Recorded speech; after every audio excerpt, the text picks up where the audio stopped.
Right, so the channel's been gaining subscribers. I've hit 100, so milestone 1. I wanted to hit 100 subscribers in the first year, so I've done that. I'm pretty happy.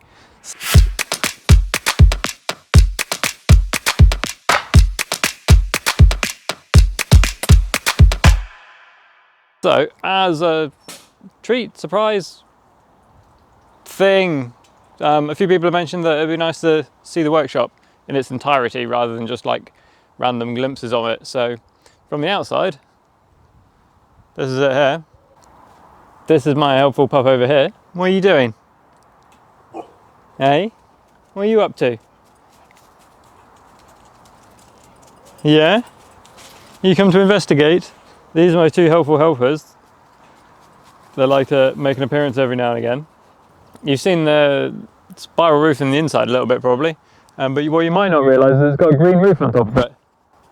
And it's a bit dry this time of year, but there's definitely lots of different little wildflowers and bees and all sorts living up there. So I thought it was about 6 tonnes of soil on top when I built it. This here thing, which you might have seen now and again, is an A-frame or a cleaving brake. And it's for holding pieces of wood like this one for making stakes for the garden, or anybody else that wants stakes. And you simply slot your piece of wood in and then it holds it. And you can work away on it without any bother. There's a set of double doors. There's double doors here. You can't open them from the outside, but it's for getting bigger things in and out of the workshop. So we're going to wander over here, around all the other stuff. All the bushes. It's quite bushy this time of year. You're going in the side entrance. It's important to have 2 entrances to your workshop. It means if there's a fire on one, you can get out the other. So, if we go here, this is the workshop when we're inside. So, part of the reason I have problems with lighting in here for filming is I built this workshop without the intention of doing filming in it. And so I end up with a skylight that casts interesting shadows sometimes. But that's the roof. So it's a reciprocal style roof. There's a few people on YouTube that will explain it better than I can. But it's a really good way of getting a really big, clear, open space in your workshop without having any posts in the middle or anything like that, if you've got small timber. And I happen to have free access to trees at the time I built this, so it was all good. But as you can see, you've got a nice reasonable sized space. It's what, 2.5, 3 meters square ish. Nothing square in here. There's no square corners at all. Even the one that looks square isn't square. So alright, so we'll start near the door. Big vise next to the door. It's a vise. It holds all the things. It's a bit beat up. It was a bit beat up when I got it. One day I'll get around to making the drawers actually parallel, but for now it'll do. It's adequate for what I do. And then you've got drawers and piles of materials and bits of project underneath the bench. All the powery, hand tooly things are in there. We've then got chemicals, all the spray chemicals, and then bits of machining bits on the shelf. We've then got my small metal lathe and mill. It's all in one. It's all right. It's a compromise because I don't have all the space to have separate machines. So it does what I need it to do, and that's what's important. Also, everything in here is covered in a fine layer of red dust at the minute. I can't imagine why, but it's probably got something to do with the hours of sanding I spent on that case that I made. Cool, so we've got trays to collect things, and then there's a load of random bits of metal. There's a load of drainage pipes in here. They're all different depths, and so you've got short, long, and really long, and it's all a bit of a mess because that's how spare bits of metal stores happen. Okay, so you've got a window. There's windows everywhere, which makes it really hard to film in here. You've got a dusty mirror so that you can get bits of metal out of your eye. All the earmuffs, pencils, screwdrivers, first aid kit for whenever you cut yourself, and the actual first aid kit for when you cut yourself. And then this is the doors, internal. And there's a load of random tools that don't really fit anywhere else up on top. Blackboards and whiteboards. The bandsaw doesn't normally live here. It normally lives over there, but for now I've put it over here because I'm trying it out. And it's in front of the wood lathe I got. So this is like a 1948 wood lathe. 48? 1940s anyway, sometime around then. 1940s, 50s wood lathe that I got off eBay. Dust extractor. This thing's also a dust extractor.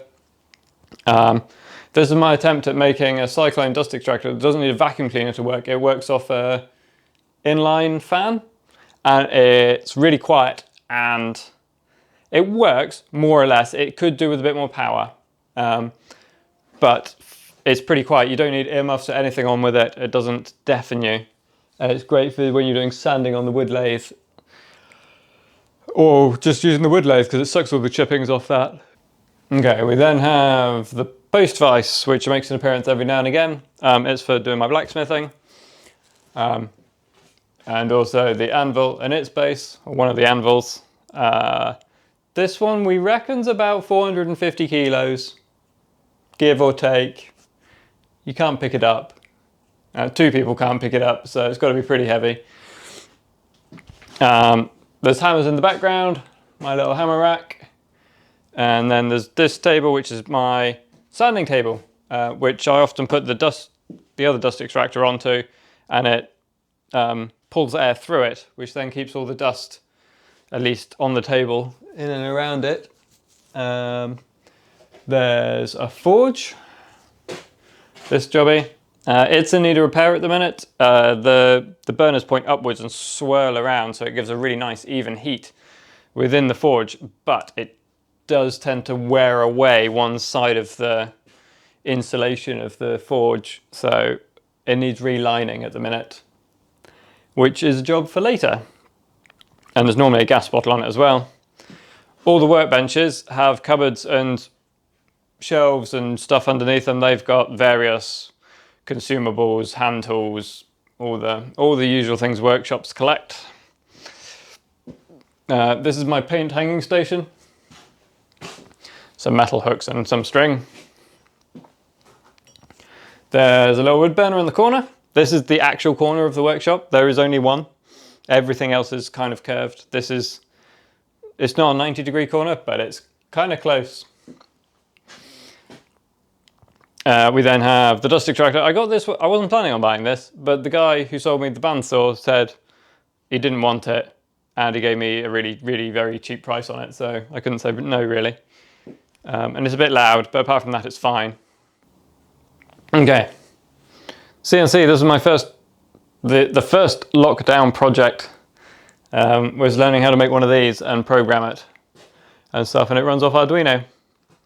And it's all water cooled, it's 3-phase motor, so all the parts are able to be upgraded to the bigger one when I have space, but this is as big as I could afford to have in here.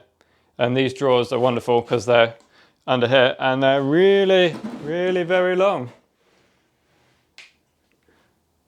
So you can get all the long clamps in, they go all the way to the back. And it's the same on the bottom as well, so they fit a surprising amount of stuff in there.